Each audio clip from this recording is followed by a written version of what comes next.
The Sacramento Kings are two-time NBA Summer League champions. Davion Mitchell gives Payton Prichard the biggest off night of his basketball life. And who should get the backup center minutes for the Sacramento Kings this season? It's all on the Locked On Kings podcast.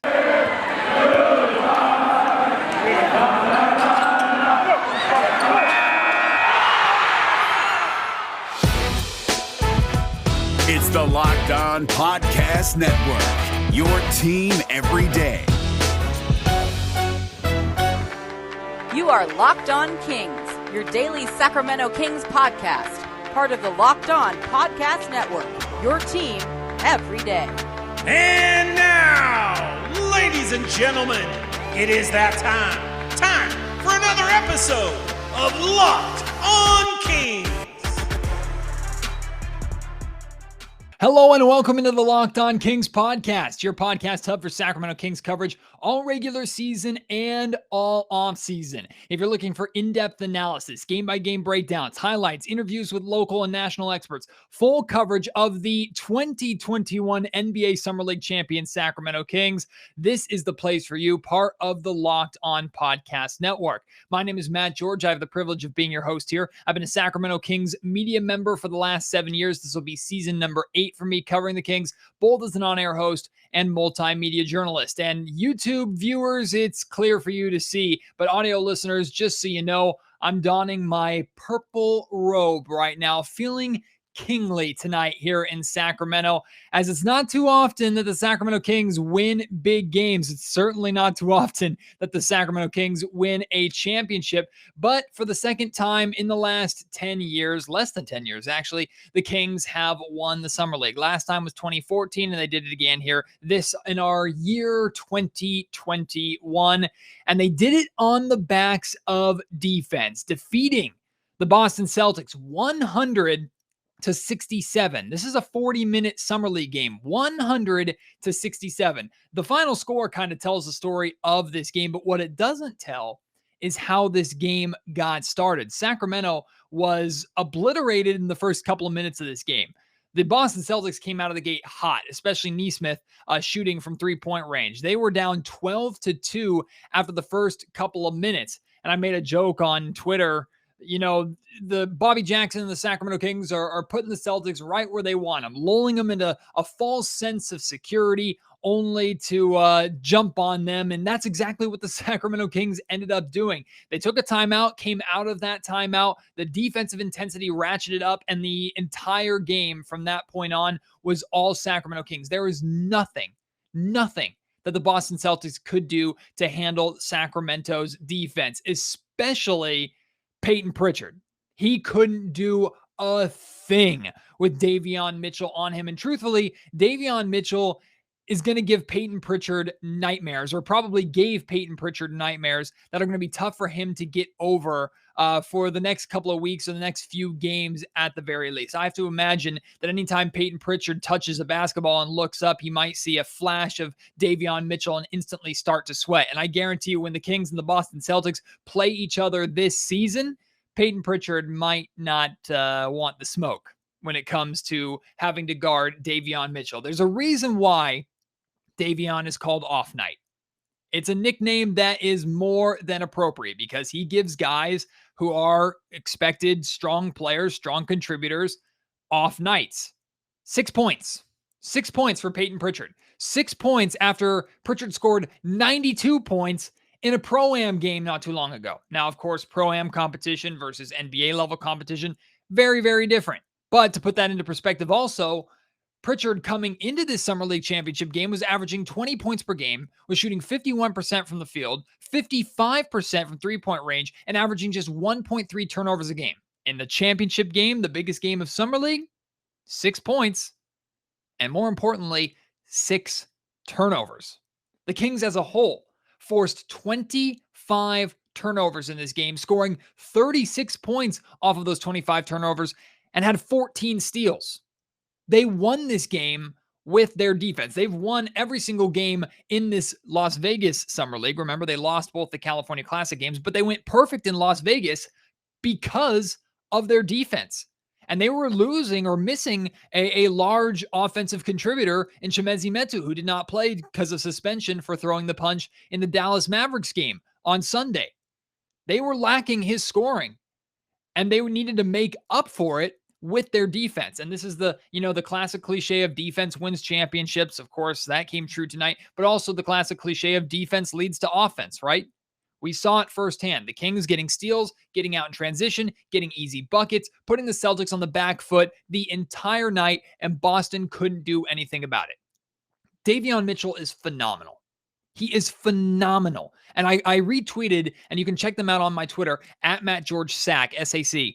You can see a couple of videos that I retweeted or posted of Davion Mitchell's on-ball defense. And there's one in particular where he's fighting through a screen, staying in front of Payton Prichard, and you can see the entire Kings bench stand up and start to cheer him on.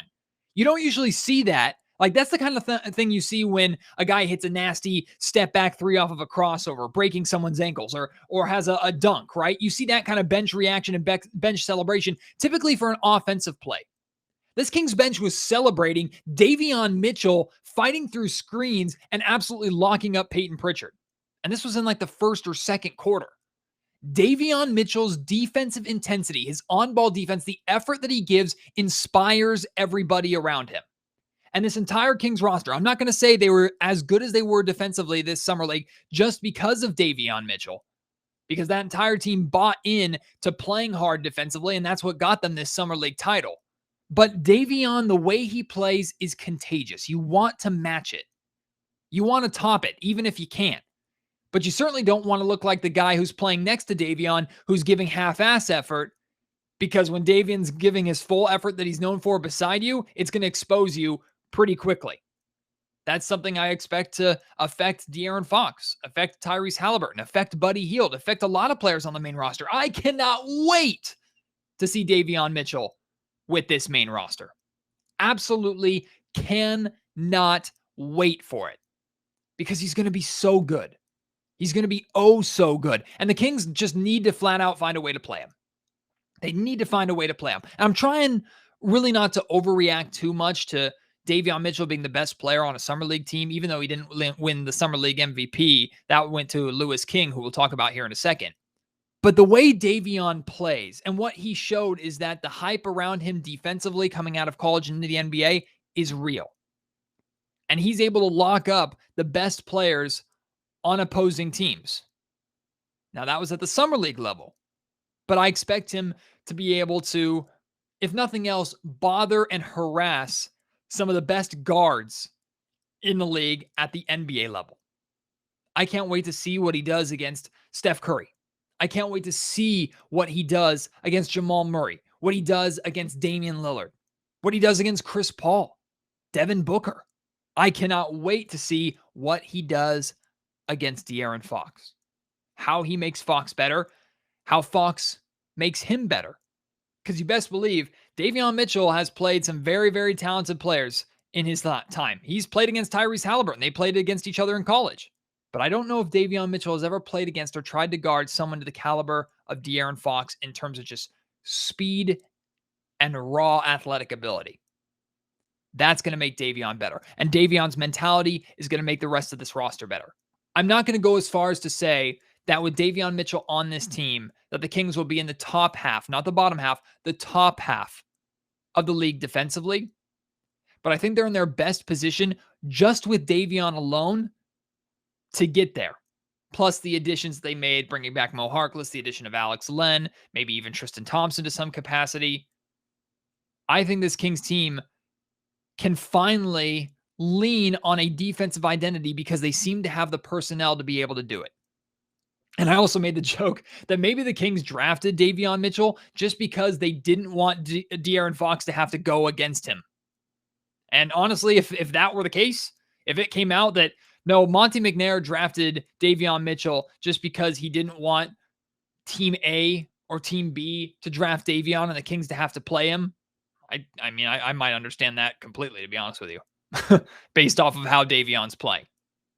Lewis King, well-deserved MVP of the Summer League. He had a phenomenal game in this one, really picked up that scoring load for Sacramento, finished with 21 points, but also 5 steals. Like, everybody's going to look at the offensive numbers, which were oh so important for Louis King, and he played very well offensively for the entire Summer League, or for the majority of the Summer League. But the 5 steals to me are what really jump off the page in this game, doing it on both ends of the floor.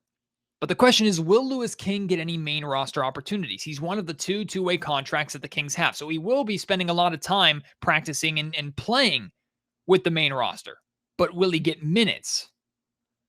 Right now, even with how well he's played in Summer League, my gut feeling is no, not really. Maybe he'll get tiny opportunities here or there at the end of blowouts and things like that. But there are just so many players ahead of him. Like Jahmias Ramsey, for example, who also had an excellent Vegas Summer League. He had 16 points in this game. Does Jahmias Ramsey play over Terrence Davis? A month ago, that would have seemed like an absurd question to ask. But with how well Jahmias Ramsey has played, does he play over Terrence Davis? Is Terrence Davis even in the consistent rotation? Like, I expect the Kings to have a 9-man rotation. And assuming the roster stays the same as it is right now, and let's assume that Buddy Hield is coming off the bench, Marvin Bagley is a part of the starting lineup, that's Buddy and Mitchell coming off the bench. One of Alex Len and Tristan Thompson, which we'll talk about, coming off the bench, and Mo Harkless coming off the bench. There's your 9 right there. So where does Terrence Davis fit in? And if there is a spot for Terrence Davis, does Jahmias Ramsey potentially get that look over Davis?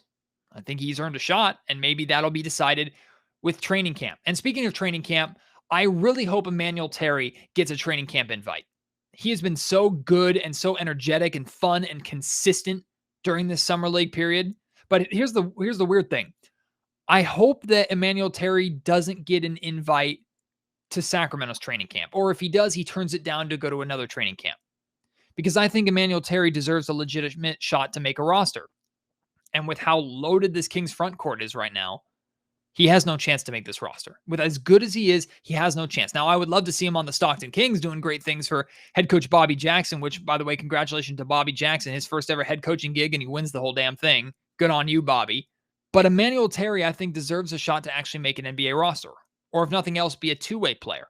So I hope other teams are paying attention and give him the training camp invite that he deserves.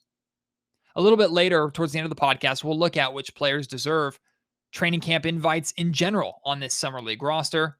But coming up next, we have to look at the backup center, really backup big man minutes. Tristan Thompson versus Alex Len versus Neemias Queta. Who deserves those backup minutes on the main roster as part of the Kings' consistent rotation? We'll talk about that in just a second. Before that, though, I want to let you know that today's episode of the Locked On Kings podcast is brought to you by Sweatblock. And look, this robe that I'm wearing, it's toasty, and it's a warm summer night here in Sacramento. Thankfully, though, I'm wearing Sweatblock, these antiperspirant wipes that get rid of my sweating. They're doctor created, doctor recommended. They work for up to 7 days per use. The last time I used one was 4 days ago. You still have the results. You can see on YouTube. No stains, nothing. I'm nice and dry. Bestseller on Amazon for the past 10 years. You can check out, there are over 13,000 reviews right now. And on top of that, we have a great deal for you to give these things a try. They're very easy to get. Like I said, you can get them on Amazon. You can get them at your local CVS pharmacy, or you can get them on sweatblock.com. But when you use promo code LOCKEDON on sweatblock.com, you'll get a 20% discount. Give it a try. Get rid of those sweat stains and those embarrassing sweat marks, or just the uncomfortable feeling of being sweaty with Sweatblock today. Locked On Kings is also brought to you by Theragun. Don't let the stress of daily life weigh on your body. Whether you're an elite athlete or someone like me who's just trying to make it through the day tension-free, Theragun can help. Look, I spend way too much time at a desk, and anyone who works at a desk for a long time with their hands and elbows and shoulders in the typing position, you know that can take a toll on your muscles, especially your shoulder muscles. I use my Theragun to relieve that tension every single night. Plus, I have an 8-month pregnant wife at home, and Theragun has worked wonders on her feet and legs and her lower back with all the extra weight that she is carrying right now and all the stress that is on her body. Theragun is it's a handheld percussive therapy device that releases your deepest muscle tension using a scientifically calibrated combo of depth, speed, and power. It's as quiet as an electric toothbrush, but it's heavy duty. It gets the job done. Theragun is trusted by 250 professional sports teams like Real Madrid and elite athletes like Paul George, DeAndre Hopkins, Maria Sharapova, hundreds of thousands of customers, and of course, me. Try Theragun for 30 days starting at only $199. Again, that's Theragun.com/locked-on. Right now, you can get your Gen 4 Theragun today. Theragun.com/locked-on. I'm sorry, I was saying Theragun. It's Therabody.com/locked-on. Therabody.com/locked-on to get yours today. We know the Sacramento Kings have a ton of guards. But as it stands right now, we have a pretty good idea of who's going to play and who's not. If things stay the same, the four main guards that are going to be playing for the Kings, De'Aaron Fox and Tyrese Halliburton, of course, Davion Mitchell and Buddy Hield. Those are the four main guards that are going to be playing for your Sacramento Kings. The Kings could use more wing depth, but as of right now, we know that Mo Harkless and Harrison Barnes are going to be playing. But when it comes to the big man position, we know, or at least we assume, Richaun Holmes is going to remain the starting center. They're paying him like a starting center, so it would make sense that he stays there. Marvin Bagley is still on this roster, and I think they look at him as potentially their starting four as of right now, unless they want to go small and try a three-guard lineup. Who knows what they're going to do? But when it comes to backup center minutes, the Kings acquired Tristan Thompson in the DeLon Wright trade.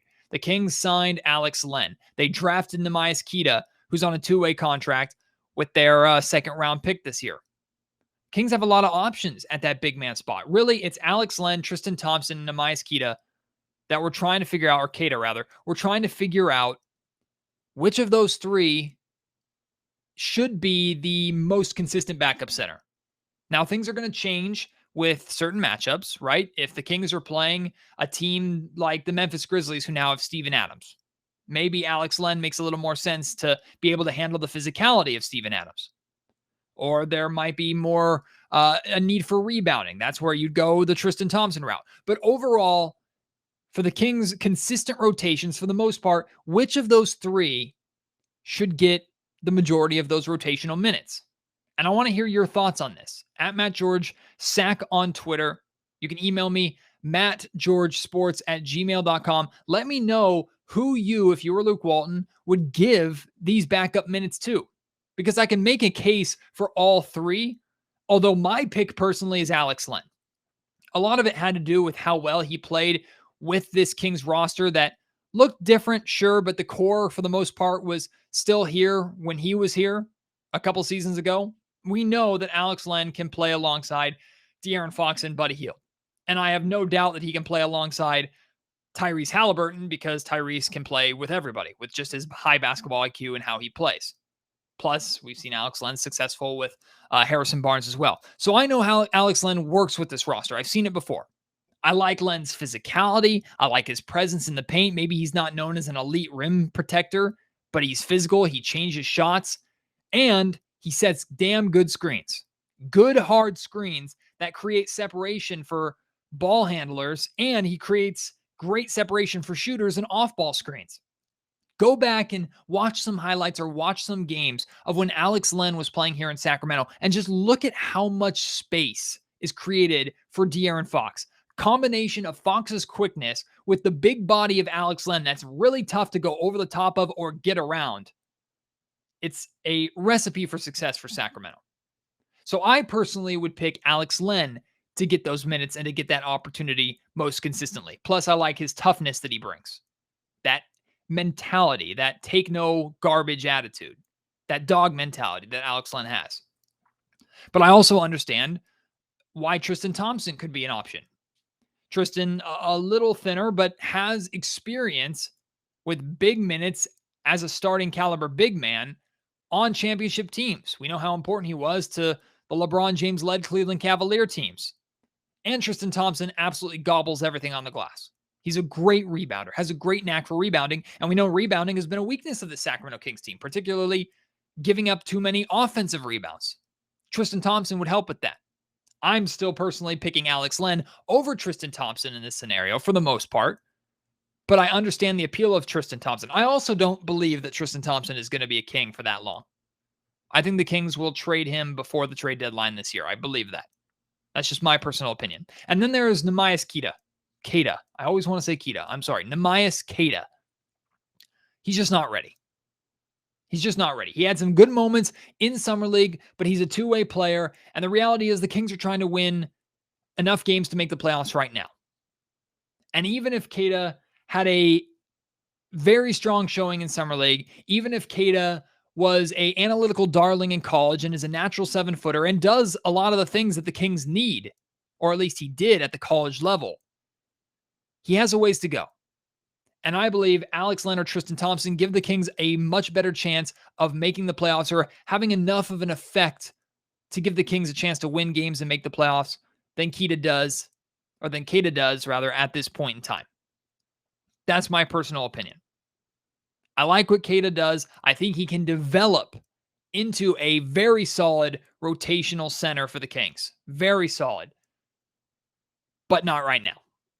Maybe by the end of the season, who knows? And I think Queta is going to get more than enough opportunity to showcase what he can do with the Stockton Kings. And like I said, he's on a two-way contract, so he's going to get more than enough opportunity to also work with the main roster, which is going to be great for him.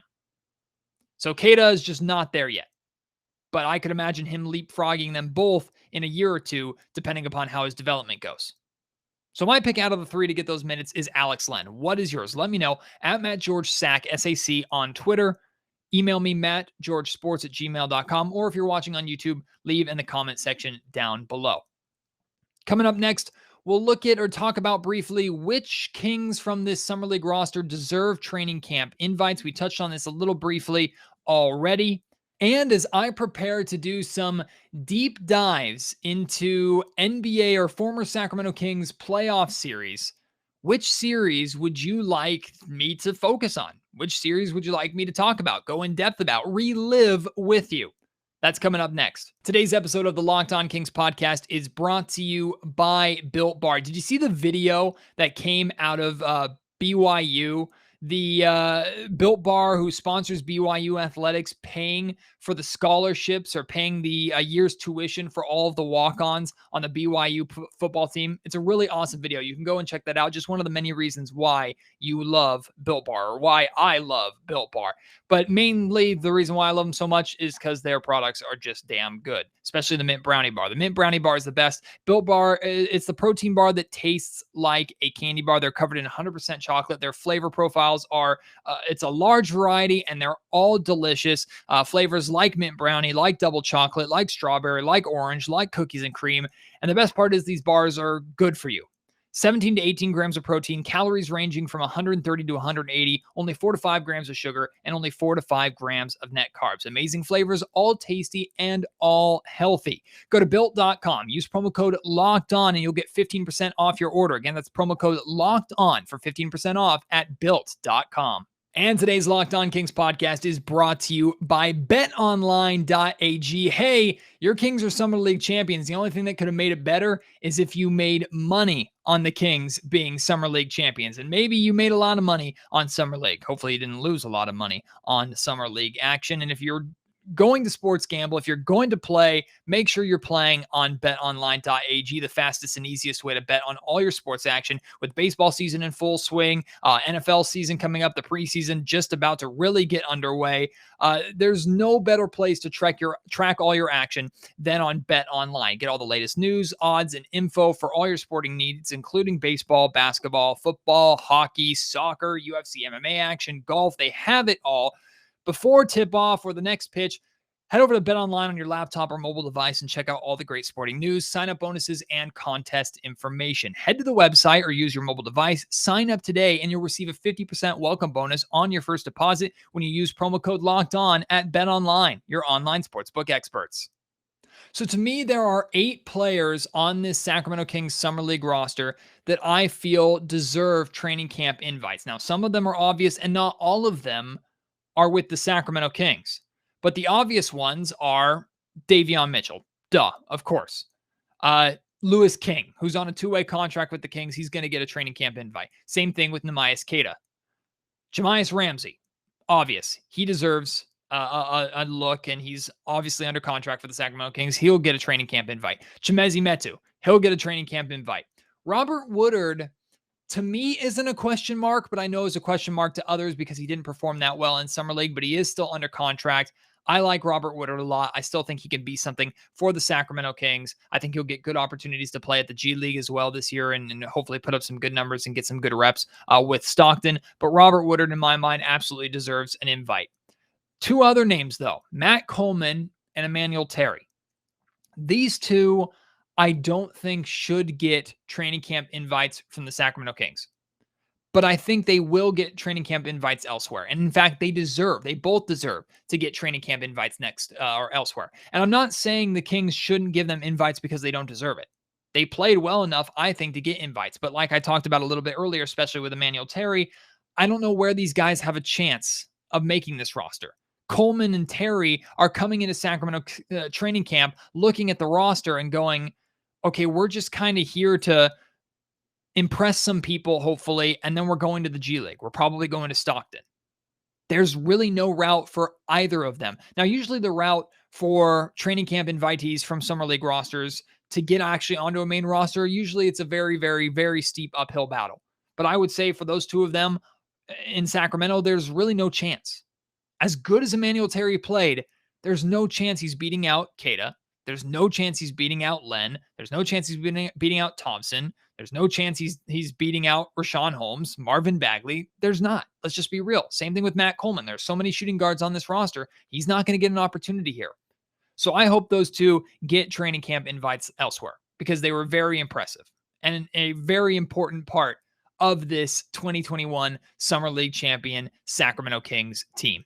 We haven't seen the Kings make it to the NBA Finals and win an NBA Finals at the highest level. 2 Summer League championships is great, but of course, we'd love to see the Kings get to the real thing. But back in the day, the early 2000s and the late 90s, and even before that, but especially the early 2000s and the late 90s, the Kings gave us some very, very entertaining playoff series. Now, a lot of drama, of course, the controversy of like a series in 2002 that I don't think I need to mention more than that. But there have been a lot of series that I think would be very fun to relive. So what I'm going to do is over the course of the next month or so, in between this gap between Summer League and the start of training camp, is we're going to take some of these series from time to time. We're going to do in-depth, in-detail looks at these series, look at numbers, look at highlights, look at storylines, and just kind of relive these series together. Because as we know, it's been a very long time since the Kings have played in a playoff series.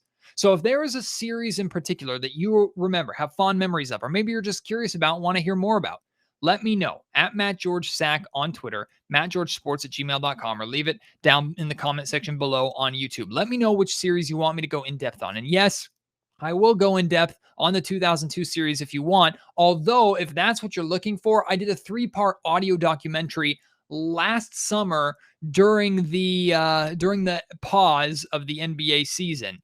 You can go and check that out. Listen to that again, a 3-part audio documentary that I did on the entire 2001-2002 series and the controversy of the 2002 playoffs that featured voices and names like Bobby Jackson, Doug Christie, Jerry Reynolds, Gary Gerald. I had a lot of just incredibly talented and wonderful people as a part of that audio documentary that I did. So if you're really interested in 2002, go and check that out. But if you want to hear more, of course, we can go into detail on that over the course of the next month if you really want to. But there are other great series other than that to focus on, including that very year, like that series that the Kings had to get to the Western Conference Finals, defeating the Dallas Mavericks, or even before that, their opening round against the Utah Jazz. 2 very interesting, very fascinating series that I'd love to go into more detail on. So if you're interested in that, let me know. I would love to do that. I'm hoping to have Sean Cunningham from ABC 10, my friend and colleague, back here on the Locked On Kings podcast on tomorrow's episode, because Sean was in Vegas for the majority of Summer League, including the championship. And he got the most access of anybody in Summer League when it comes to Sacramento Kings coverage, talking to Bobby Jackson, talking to Davion Mitchell a number of times, talking to Lewis King. So he's going to give us some insight on what it was like to be there in Vegas for the Kings winning the Summer League championship. So I hope you will join me for that. Until then, my name is Matt George. Thank you so much for listening to Locked On Kings, part of the Locked On Podcast Network.